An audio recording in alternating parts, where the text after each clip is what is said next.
Hey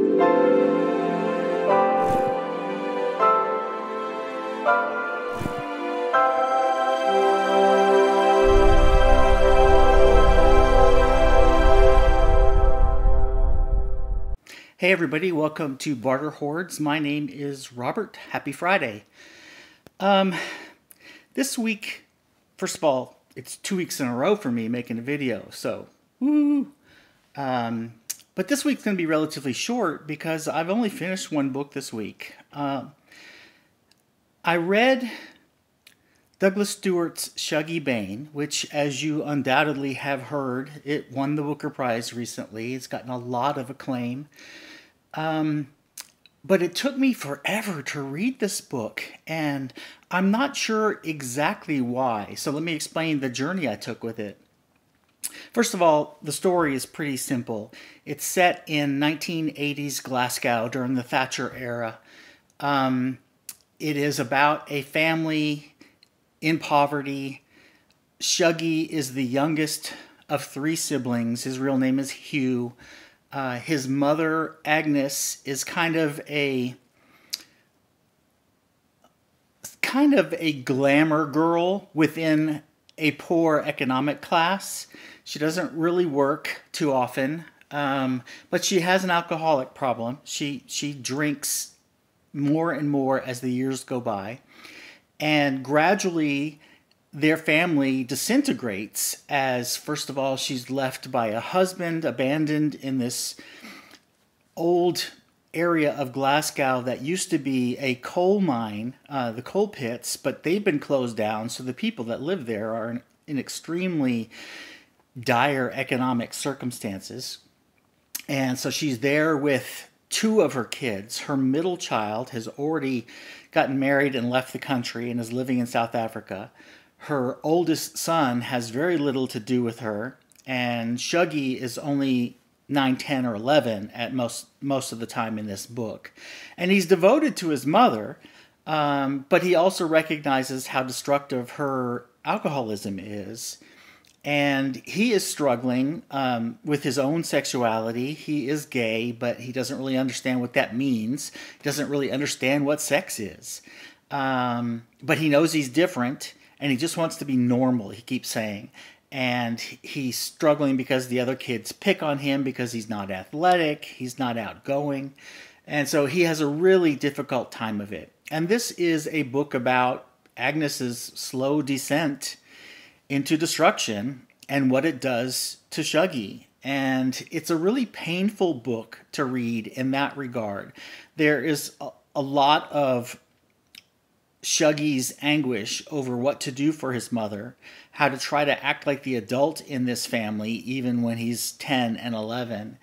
And the book has been described as similar to other books that were very dark and disturbing. A Little Life is one that comes up, other books like that. When I started reading it, it reminded me very much of the 1950s, 1960s group of 10 writers known as the Angry Young Men. The one that comes to mind immediately is Alan Sillitoe in his novel Saturday Night, Sunday Morning. It's about everyday life, but everyday life on the edge of destruction. And so it's difficult to read. Now, for the first 100 pages, I just could not concentrate. First of all, it's a relatively long book. It's about 450 pages, something like that. And the first 100 pages or so, I just could not get into it. I couldn't concentrate. And so at the 100-page mark, I thought, well, what do I always tell my students when they're struggling with a book? Listen to the audiobook while you're reading the print edition and see if that helps. And that's especially true of a book like this that has some dialect that's not familiar to an American ear. Scottish dialect can be difficult at the best of times when you're talking about regional and lower economic class Scottish dialect. It can be almost a separate language. I've been to Scotland a couple times, so I've heard it before. I've had friends from Scotland who used to ham up their accents when they were around me to try to confuse me, some golf buddies of mine from years ago, and they were hysterical.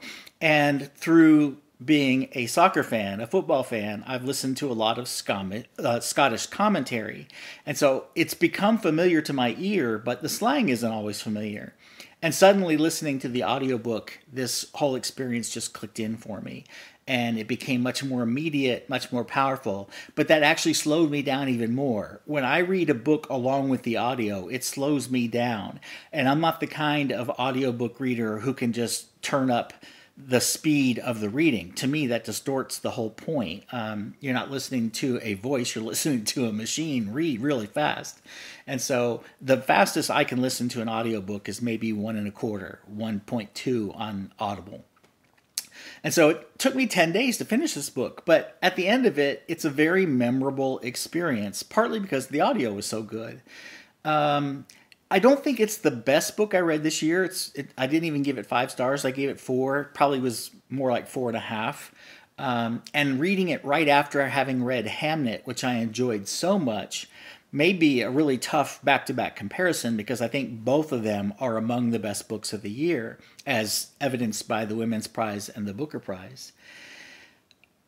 I haven't read that many books that were published in 2020 yet. I'm usually 6 to 8 months behind because I'm reading the books for the BookTube Prize that were published the previous year.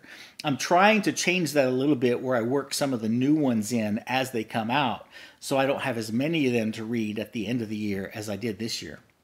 So I haven't read that many books in 2020, but I think these two are probably among the best that I will read in 2020. I still have a lot of them to go. So Shaggy Bane is definitely a well-done book. It is a vivid, bleak, colorful, bleak and colorful at the same time, description of life in Glasgow in the 1980s for the poor. And in that regard, I think it's quite a good book. I wonder what Douglas Stuart will turn to next, because so much of his own personal family life is poured into this book. He mentions in his author's note that this is largely the result of his mother's experience and his experience with his brother. And so I wonder what he turns to next and how will his writing change once he's no longer writing about his own experiences. That's always a challenge when your first book is about your own life, even indirectly, even though it's a work of fiction. So anyway, definitely a good experience, but not necessarily a pleasant experience, if that makes sense. It's a painful book to read, but it's very well done. And that's all I finished this week. I just started 2 or 3 days ago. I started 2 new books. The novel that I started is The Night Watchman by Louise Erdrich. And I have read maybe 3 other books by Louise Erdrich, and I've loved every single one. I don't know why I haven't just sat down with her entire body of work and just read through them all, because everything she's written that I have picked up, I have thought was remarkable. And I'm doing this one also text and audio, because the audio is read by the author. And first of all, she can pronounce all the Chippewa words. I think it's Chippewa. I wanted to say Cherokee, but I think it's Chippewa. She can pronounce all the Chippewa words that I can't make sense of just seeing them on the page. And she just has a lovely voice, very, very soothing, very calm, wonderful authorial voice. And then I'm reading a nonfiction book as well by Bill Buford entitled Dirt. And it has a long subtitle, which you'll be able to see on the picture. But basically, it's his experience learning how to cook French cuisine in Lyon. I came across Bill Buford many, many years ago. He wrote a book called Among the Thugs, which is about soccer hooliganism in England in the 80s. And it's just a powerful, powerful, wonderful book if you're interested in soccer and the history through the UK. And when I saw his name on this book about cooking, I thought, surely it's not the same guy, but it is. It turns out it's the same writer. And he also is reading the audio himself, and he is the most enthusiastic reader you're ever going to come across. Listening to his book on audio while I'm reading the text helps, because my French pronunciation is as bad as my Chippewa pronunciation, and so that helps a lot. But he also is just so enthusiastic and funny and self-deprecating, and just he's so into the topic. and the crazy journey that he goes on at a time of his life. He has no business doing this. He had just gotten married. They've just had twin boys. And he suddenly decides to up and leave New York and drag his family to France for a year. Turns out to be 4 years. But I'm just getting started in both of those, and both of them are delightful reads too. So I am just now sinking my teeth into the 2020 publications that are in the running for next year's BookTube prize. And so far, I've had some really good experiences. So I think it might be a really good year for the field of books in the prize, even though 2020 was such a disastrous year for the publishing industry, trying to get things out, having to work from home, and having to massage their publication schedules regularly. So that's what I'm doing. I am reading. The 2 books I'm reading now are both long, so they're going to take me at least another week to finish them both, since I'm only reading about 50 pages a day in each one. And so I'll probably finish them next Friday or so. So next week, if I can make 3 videos in a row, I'll tell you about the experiences of reading The Night Watchman and Dirt. Have a good weekend, everybody, and I'll talk to you soon. Bye.